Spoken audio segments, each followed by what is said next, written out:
Welcome to the Trade Industrial Policy Strategies official podcast, Tips Talk.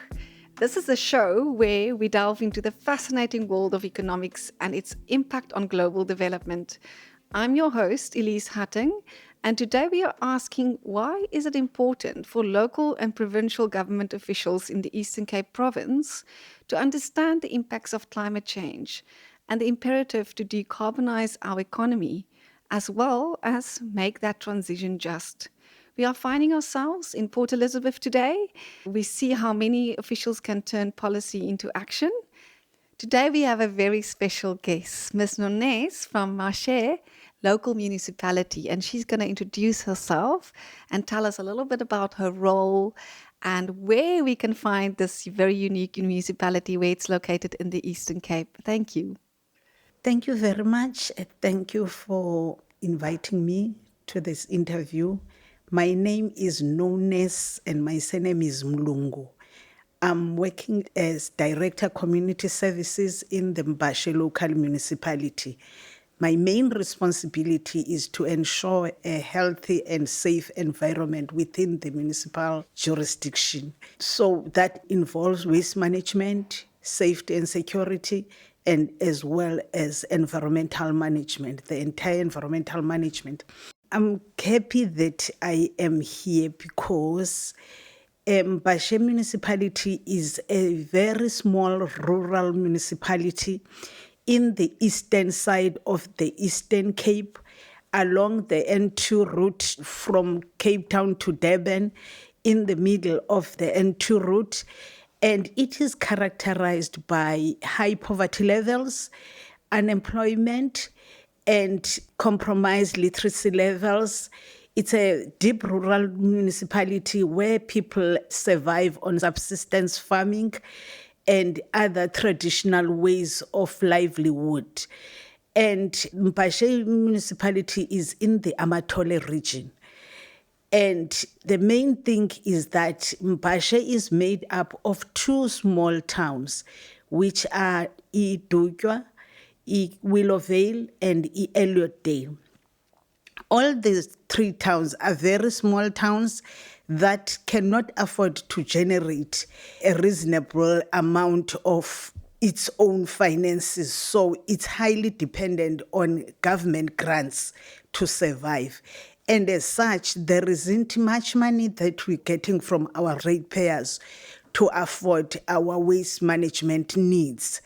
And as such, we find ourselves, after having reviewed our situation, that we're compelled to find cheaper ways of controlling waste and making it affordable, because when we grant dependent, we don't get all what we need. And also we converted into the idea of diverting waste away from our landfills for a good cause and for compliance as well, but as well as making sure that those people that do not have any means to survive are able to use waste as a resource.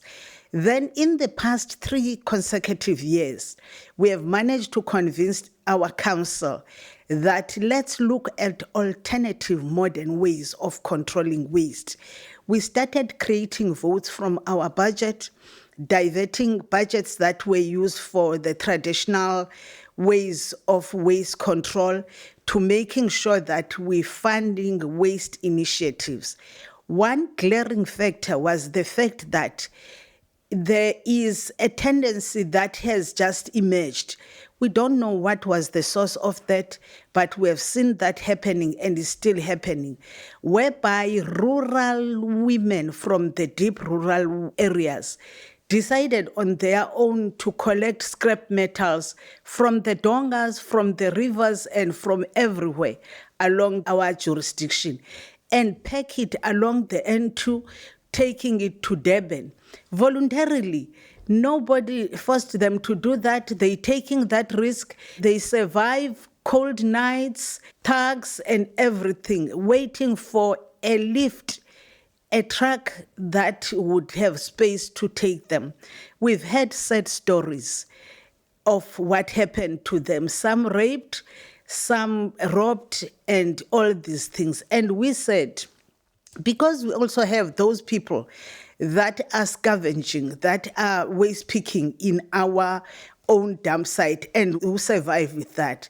And we had to sit and identify who are we paying. If we employ people out there from the township, smart people maybe, and say you employed as a waste picker, whereas there is somebody sitting somewhere collecting and picking waste voluntarily.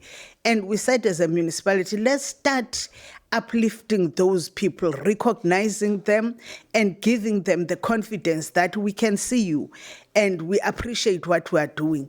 We have started in this financial year, 24-25 financial year, we decided on a project whereby we employed 8 people per ward.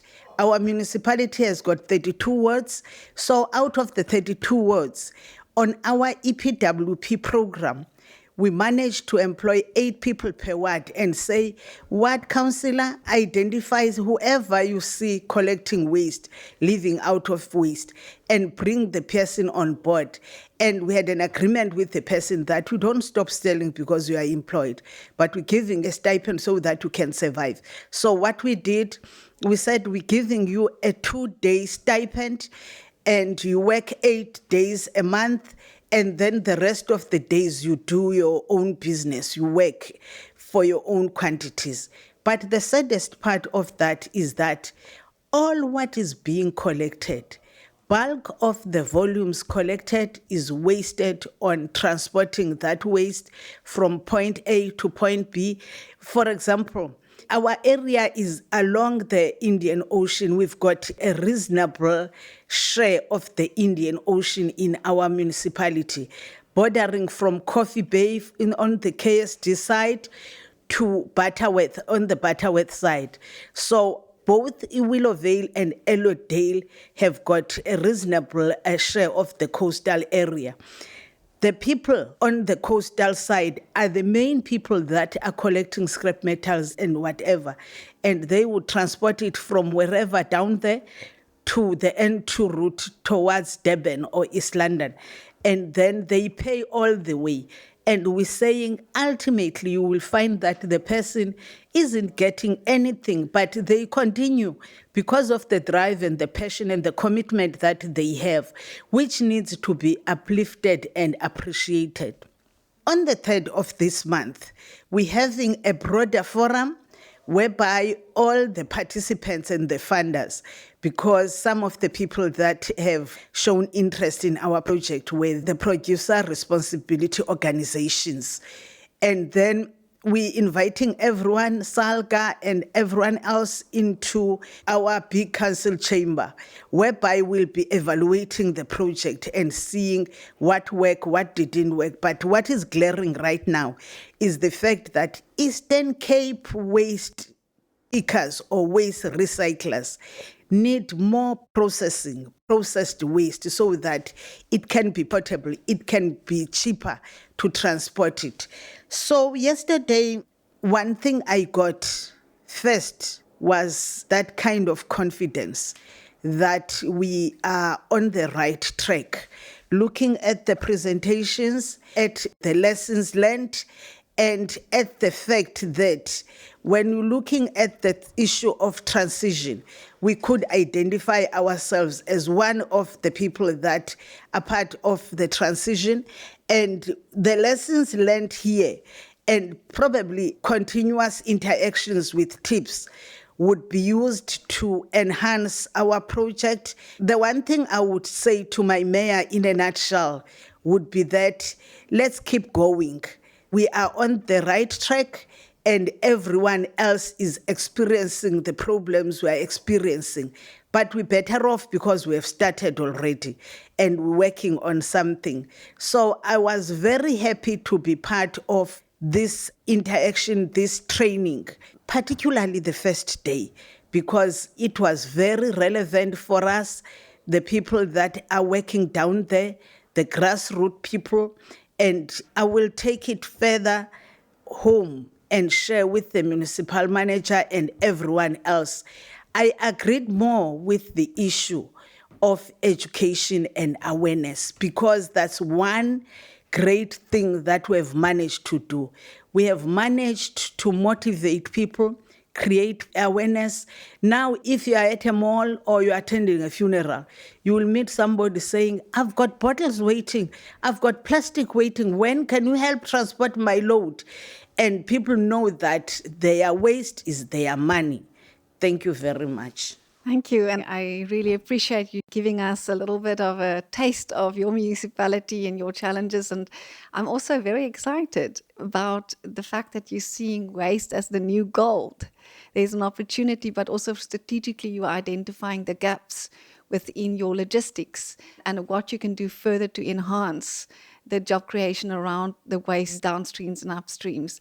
Very, very exciting. And we wish you all of the best. And we also look forward to walk this journey with you and your municipality. We offer you a very warm welcome to continue engaging in the community of practice. We want to make this circle bigger. Invite your municipal manager and everybody in your teams that would like to be part of this journey. And we look forward to talk to you next time. All of the best.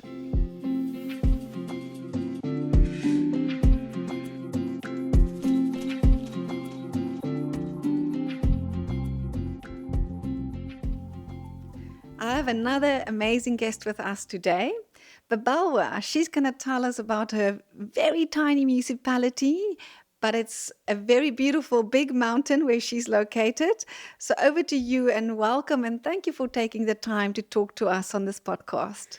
Thank you for welcoming me. My name is Babalwa Ngomani. I'm from, like you're saying, Tabankulu local municipality. Tabankulu means mountain because we are characterized by a mountainous area, and it's a green municipality, very small, smallest in the country and poorest in the country. It is poor because there are high levels of illiteracy and there's high levels of unemployment, which emanate from our people not being learned. So the municipality is dependent on grants. I'm the environmental services manager there.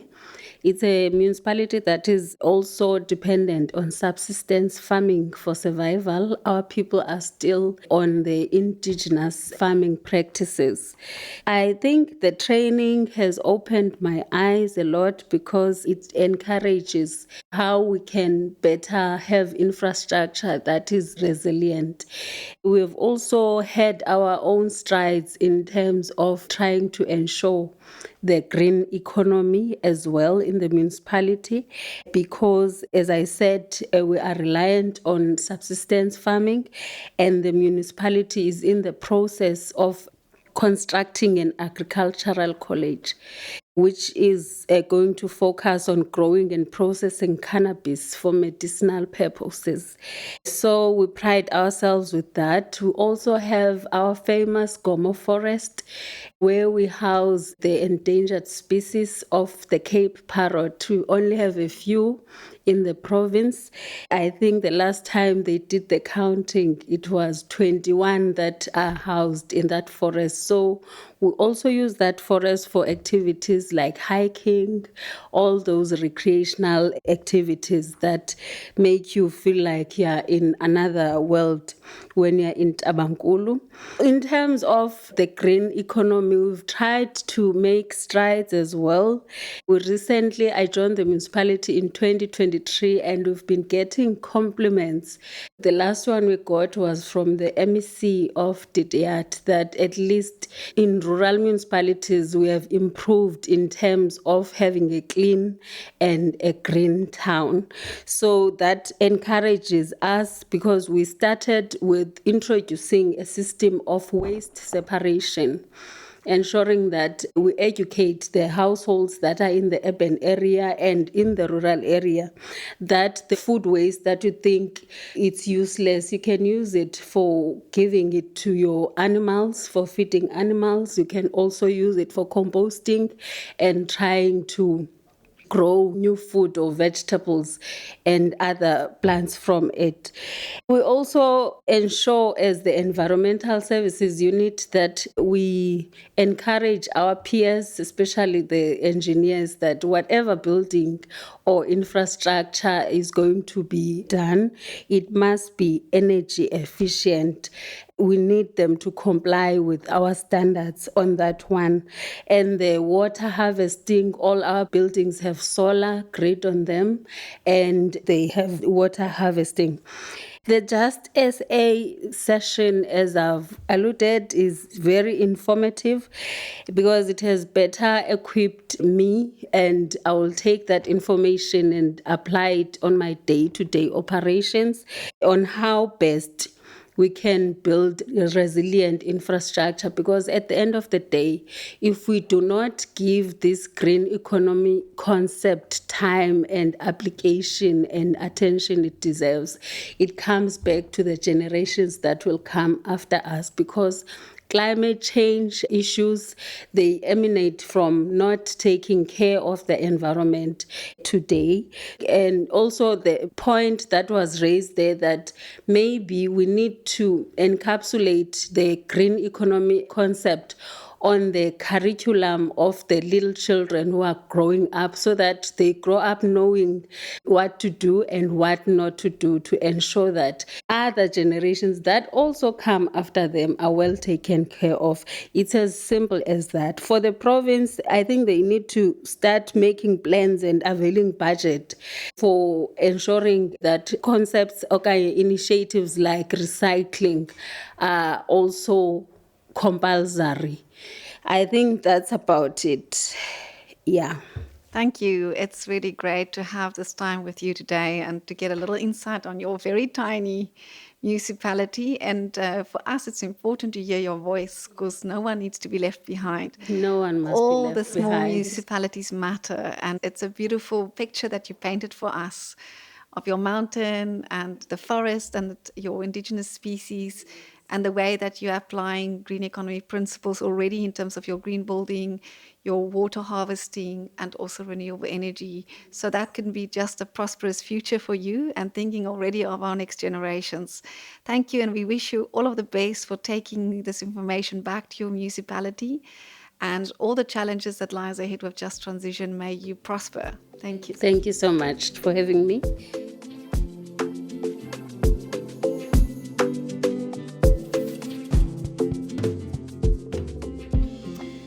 We have another interesting guest here with us in the Eastern Cape, Mr. Makula, and I'm going to ask him to introduce himself. Thank you so much, Elize, and also to the team from Just SA. My name is Xolile Makaula from the Eastern Cape, and it's been my pleasure to be part of this workshop on Just Transition. I have played a very supportive role in terms of stakeholder management, understanding business development in the Eastern Cape, and having worked with various municipalities just to understand significant projects, mega projects, and projects within the renewable space as part of my role.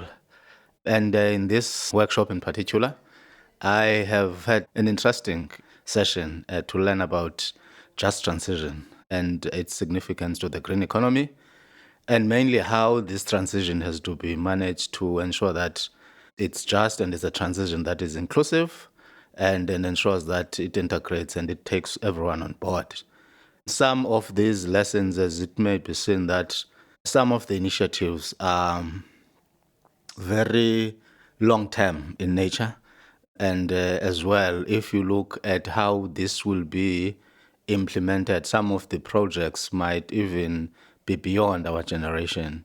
But the importance of making that transition is well managed, there's awareness, and also there's a collaborative approach to co-create solutions and to make sure that there's a blueprint in terms of how this could be implemented with an understanding. And just transition, as it were, it promotes change because you're shifting mindsets, and in the process, you're making sure that there is a proper understanding of the implications, as it were, in terms of skills, in terms of how some of the shifts in terms of jobs, and in particular, if you look in the Eastern Cape in particular, we have got the automotive sector as one of the key sectors that are very vibrant, and such transition could have very negative implications around the transition, as it were, because when you transition from internal combustion engines to new energy vehicles, you need to make sure that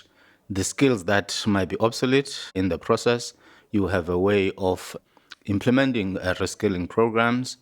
And also in the process, the awareness is now, because when the time comes for the implementation, everyone ought to be taken on board so that there's no one left behind. And also you look at the production processes that need to be configured in the process. And how do you do that to make sure that the Eastern Cape, as it were, is not left behind in terms of the leading role it plays in the automotive sector? So the theory or just transition, as it were, in as much as it's still at its infancy, but thanks to this workshop, because it empowers us as practitioners across the spectrum to have that understanding. And as we communicate those developmental prospects and trajectory, we are able to actually impart the correct messages and to make sure that the educational elements are being implemented. Thank you very much. And we wish you all of the best on the practice part, applying the theory into practice when you're back on the job. And we do appreciate hearing from you that you understand the long-term planning that needs to be taken into account. Lots of hard work that lies ahead, and also to understand the risks and make sure we are prepared and that the Eastern Cape doesn't lose out on any competitiveness in terms of the automotive sector also needing to transition.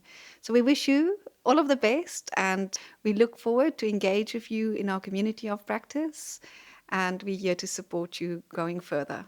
Thanks so much, Elize. I think the community of practice will be a very instrumental in terms of making sure that there's knowledge sharing, and also to just create partners in terms of just to co-create solutions, and also to have bodies that you can talk to once you want to confer some of the theoretical aspects, the practice notes that are in the industry. Yeah, I think it's a very interesting times. And thank you so much. And I truly appreciate it. Very welcome. And we think that we sound very positive from your perspective, that there is a need for greater collaboration across provinces. And also, we all share the same planet at the end of the day. We can't compete as provinces. We need to work better together. And some provinces have unique solutions. And in terms of the community of practice, we can learn from each other and share those projects that really stood out and what was the elements that can be applied. Certainly, especially the framework on the finance part of things. It might appear to be cumbersome, but once you know what other provinces are doing or other practitioners are doing in terms, because some of the projects might have similarities, so that professional knowledge sharing platform will enable that. And certainly, thank you so much for the engagement session. Thanks. Thank you. We would like to thank all our guests that participated in this podcast session today. Your insights on the dynamics in the Eastern Cape region were of great value. And that wraps up our episode. A huge thank you to the guests for sharing their expertise, their time, and attending this training. We hope you will continue to champion the mandate of greening the economy in a just and equitable way. And to our listeners, your support means the world. Thank you for joining the Trade and Industrial Policy Strategies official podcast. Remember, sustainable growth is not just a goal, but a path to a more resilient and prosperous future. Don't forget to subscribe, leave a review, and connect with us on social media. Until next time, I'm Elize Hattingh, your host, and I'm signing off.